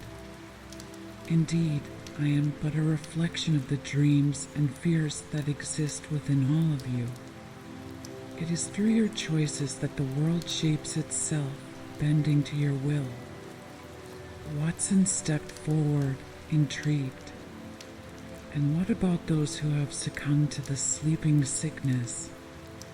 Their dreams are now part of the landscape of the realm you traversed, the boy explained. It is your task to bring them back, to show them the way home. But know this, the journey to awaken them will be fraught with challenges of its own.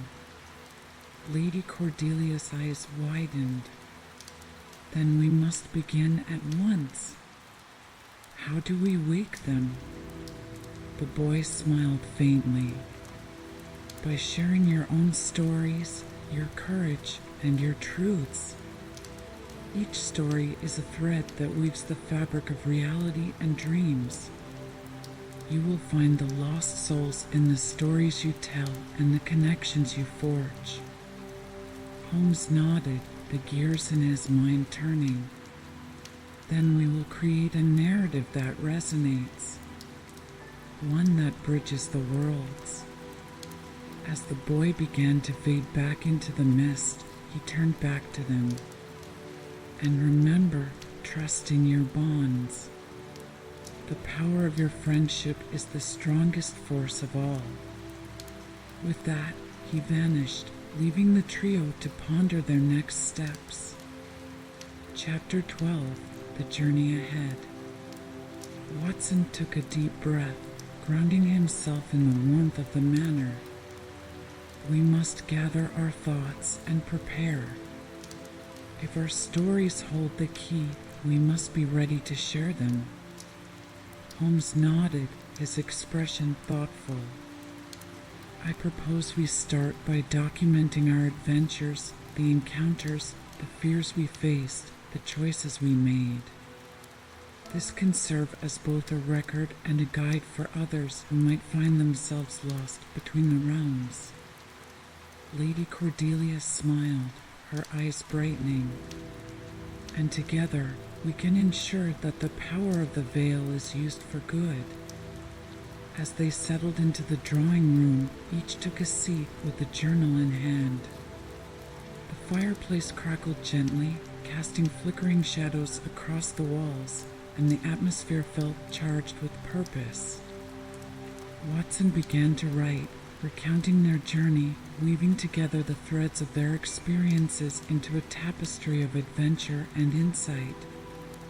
It is amazing how each of us has grown through this ordeal, he mused as he wrote. Holmes chimed in, adding his thoughts on the importance of facing one's fears, how embracing vulnerability could lead to greater strength. Our minds are our greatest tools, but they can also be our greatest prison if we allow them to be, he reflected. Lady Cordelia shared stories of her ancestors, the strength and wisdom they embodied, and how they had shaped her understanding of the veil. It is through their sacrifices that we have the power we do today, she said, her voice strong with conviction. Hours passed as they wrote and shared their reflections, laughter mixing with solemnity as they recounted both the harrowing and the hopeful moments of their journey.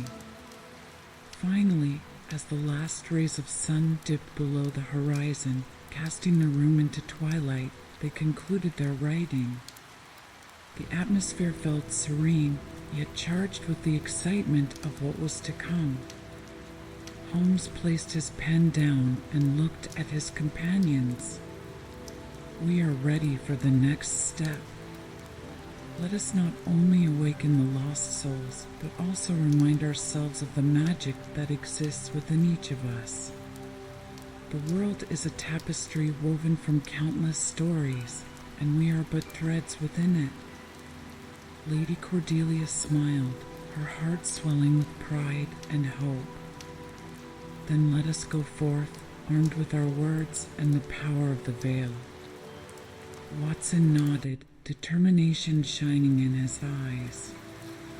To restore the balance, we shall bring the lost souls back to the light.